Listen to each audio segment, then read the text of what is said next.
I'm Josh Brolin, and I'm working on 6 projects right now.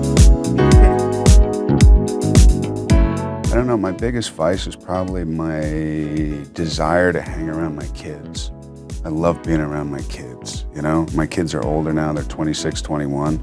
My son was in Bangkok for 3 years, my daughter was in Brooklyn for 3 years, and now they're home, and now they're mine again. Mine, mine, mine. I love being around my kids. The fact that boundaries don't really exist.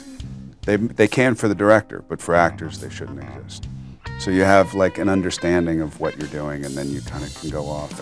And if you trust the director enough, you know he's going to use takes that are appropriate to the tone of the film.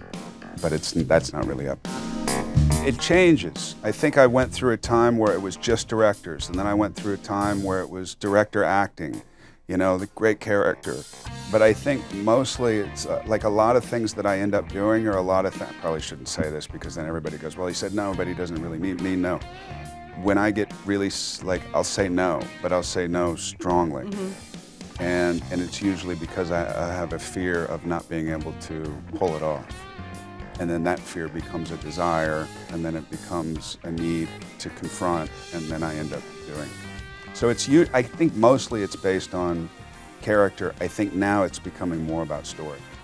Like, when I enjoy a film, I usually enjoy the story, and then I'll love the characters beyond that. But it's the story that means everything to me. So I think more story now. I don't know. You know, I just had this revelation where I work a lot, and I like working, but I think there's an exhaustion that's happening that's taking away from something, and I don't want to take away from that thing. So I loved climbing. When I got ready for Everest, I absolutely fell in love with it, but I also have a very healthy fear of it, so I have no interest in like hurting myself. But when you wake up in the morning at 10, 11, 12,000 feet and you're watching the sun come up, it's pretty great, you know, because it's just a different perspective. It's like doing a PTA film. It's a different perspective. I enjoy that.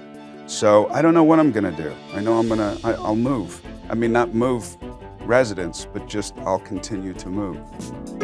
I have a huge pile of books that I haven't gotten to, and I think that's part of the exhaustion thing, because every time I open them up, I end up going to sleep. And I'm a big reader, and I miss reading so much. So when you open a book and you start doing that thing and your mouth's open, and it's just unattractive. So I would like to read a book with my mouth closed, often. I like a vice, but it's not a vice. It's it's first editions. I love first editions. One of the great first editions I ever got was when I visited New York in a real way, the first time when I was 17, wanting to become an actor and all that. And the first book I read was, God, Woody Allen, Sideways? No, oh no, I'm not gonna remember what it is. Woody Allen's Side Effects.